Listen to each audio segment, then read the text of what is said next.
கடைசியாக பேசின விஷயத்த நீங்கள் தப்பாக எடுத்துக்கிட்டாலும் சரி, சரியாக எடுத்துக்கிட்டாலும் சரி, ஆனால் எக்காரணத்தை கொண்டும் இதை இப்படியே விட்டுறாதீங்க. தயவு செஞ்சு வீடியோவை ஸ்கிப் பண்ணாமல் பாருங்கள்.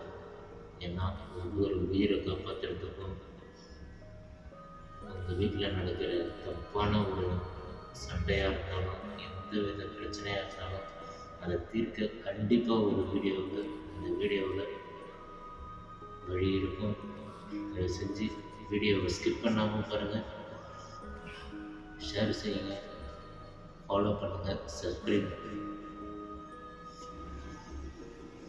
நம்ம கடைசியாக பேசின விஷயத்த யாரும் தயவு செஞ்சு மறந்துடாதீங்க. திரும்பவும் சொல்கிறேன், யாரும் தயவு செஞ்சு மறந்துடாதீங்க. ஏன்னா ஒரு வருஷத்தில் நம்ம நாட்டில் 1,60,60,000 பேர் தற்கொலை பண்ணிட்டு மட்டுமே செத்து போகிறாங்க. அப்படின்னா ஒரு நாளைக்கு சாதாரணமாக கணக்கெடுப்பு படி பார்த்தா 460 பேருக்கு மேற்பட்ட தற்கொலை பண்ணிட்டு செத்து போகிறாங்க. இதுக்கெல்லாம் முக்கியமான காரணமா என்ன இருக்குன்னு நீங்க நினைக்கிறீங்க?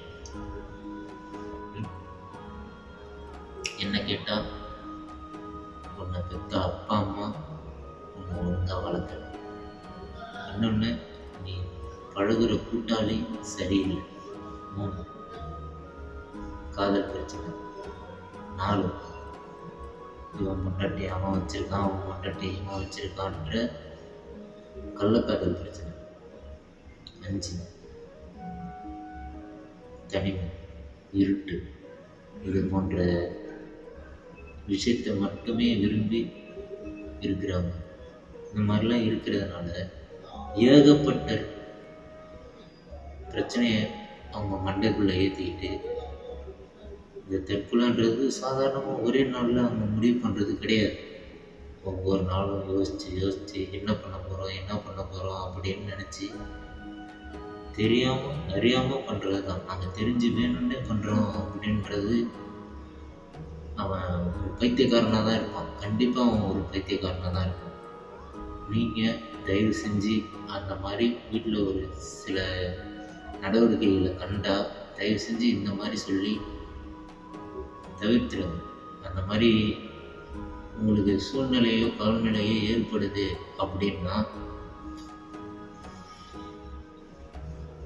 நண்பர்களையோ இல்லை பெற்றோர்களையோ தொடர்ந்து அவங்க கூட இருக்கிற மாதிரி ஒரு சுச்சுவேஷனையே ஏற்படுத்திட்டீங்கன்னா இந்த மாதிரி விஷயத்தை கண்டிப்பாக தடுக்கலாம். பெற்றோர்களாக இருந்தாலும் அவங்க இந்த மாதிரி ஆக்டிவிட்டீஸை உங்கள் கண்ணில் நேரடியாக பார்க்குறீங்கன்னா பசங்களை தயவு செஞ்சு தனியாக விடாதீங்க, பத்திரமா பார்த்துக்கோங்க.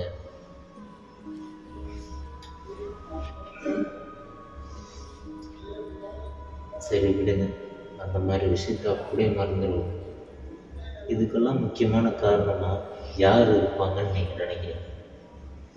நான் கண்டிப்பாக அடித்து சொல்லுவேன், இதுக்கெல்லாம் உங்கள் அப்பா அம்மா மட்டும்தான் காரணம். என்னடா அப்பா அம்மா காரணன்றானே அப்படின்னா, ஆமாம், அப்பா அம்மா மட்டும்தான் காரணம். ஏன்னா அவங்களோட சின்ன சின்ன சந்தோஷத்துக்காகவும், அதாவது எதனா ஒரு சின்ன சண்டைக்காகவும் அவங்க தண்ணியை போட்டு வந்து வீட்டில் சண்டை வளர்க்குறதுனால அந்த பையன் மனசில் சந்தோஷன்றது கொஞ்ச நாளில் மறந்துடுறான். இவங்க தண்ணி அடித்து அதாவது குடும்ப சண்டையில் அப்பா அம்மாவோ இல்லை அப்பாவோ அம்மாவோ சண்டை தாங்க முடியாமல் அம்மாவோ இறந்துடுறாங்க, இல்லைன்னா அப்பா குடிச்சே இறந்துடுறாங்க. அப்படி இருக்கும்போது அந்த பையன் அந்த வயசுலேயே சந்தோஷத்தை முக்கியமாக மறக்கிறான். நல்லா போயிட்டு இருக்குங்க, சந்தோஷத்தை முக்கியமாக மறக்கிறான். அப்படி சந்தோஷத்தை முக்கியமாக மறந்துட்டான். அவன் கடைசி வரைக்கும் ஒரு தீபாவளி, பொங்கல் அப்படின்ற ஒவ்வொரு விஷயத்தையுமே சுத்தமாக சந்தோஷத்தையே மறந்துடுவான். யாருன்னா புது சட்டை வாங்கி கொடுப்பாங்களோ, யாருன்னா நம்மளை ஒரு வெடி வாங்கி கொடுப்பாங்களோ அப்படின்ற ஒரு இயக்கம் அவங்களுக்குள்ளே இருந்துகிட்டே இருக்கும்.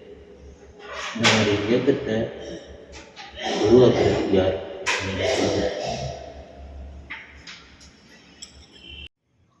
இந்த மாதிரி ஒவ்வொரு விஷயத்தையும் அப்பா அம்மா யோசிக்காமல் பண்ணி அவன் கடைசியில் தற்கொலை பண்ணிக்கிற அளவுக்கு கொண்டு போகிறதே இவங்க தான்.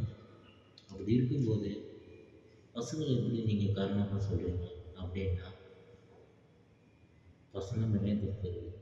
இவங்க மேலே 99% இவங்க மேலே தான் தப்புன்னு நான் அடித்து சொல்லுவேன். பாக்கி உள்ள 1% அப்போ எங்கடா போச்சுன்னு கேட்டிங்கன்னா, அந்த 1% தான் பையனாக இருந்தாலும் பொண்ணாக இருந்தாலும் பாக்கி உள்ள 1% மட்டும்தான் அவங்க தப்பு பண்ணுறாங்க. ஏன்னா அவங்களோட அறியாமைனாலோ அவங்களோட வயசுனாலோ. என்னடா அறியாமை வயசு அப்படின்னு பேசுகிறானேன்னா, ஆமாம், காதல் அப்படின்ற ஒரு இழவுணர்வு. என்னடா காதலை இழவுன்றானே அப்படின்னு நீங்கள் தப்பாக யோசிக்கிறீங்க. அது புனிதமானது தான். அது கொடுக்குற டார்ச்சர்னால என்ன பண்ணுறது ஏது பண்ணுறதுன்னு அட்லீஸ்ட் ஒரு 2 நாள் பேச முடியாமல் போனாலும் அவங்களோட மன வருத்தம், ஐயோ இவங்க இவங்களும் பாதியிலே விட்டுட்டு போயிடுவாங்களோ அப்படின்ற ஒரு எண்ணம் அவங்களுக்குள்ள உண்டாகும். அப்படி உண்டாகும் போது என்ன ஆகும்னு கேட்டிங்கன்னா, அதிகமாக சாப்பிடாம இருக்கிறது, நினச்சதையே நினச்சி குழம்பி தனிமையில் போகிறது, இருட்டிலே வாழ்கிறது, யார்கிட்டையும் முகம் கொடுத்து பேசுகிறதில்ல. வீட்டிலேயே இருந்தாலும் வீட்டில் ஒரு சிரிப்புவான ஒரு விஷயம் நடந்தாலும் சிரிக்கிறது, யார் கூடயும் பேசாமலே இருந்து கடைசியாக நம்ம இப்படியே இருந்துட்டோன்னா என்ன பண்ணுறதுன்னு தெரியாமல் தற்கொலை பண்ணிக்கிற கேஸ் இப்போ மிகவும் அதிகமாயிட்டு. அதனால் தயவு செஞ்சு சொல்கிறேன், வீட்டில் எல்லோரும் ஒத்துமையாக இருங்க. சின்ன சண்டையாக இருந்தாலும் எல்லோரும் ஒரு 10 நிமிஷம் பேசுனீங்கன்னா எல்லாம் சரியாயிடும்.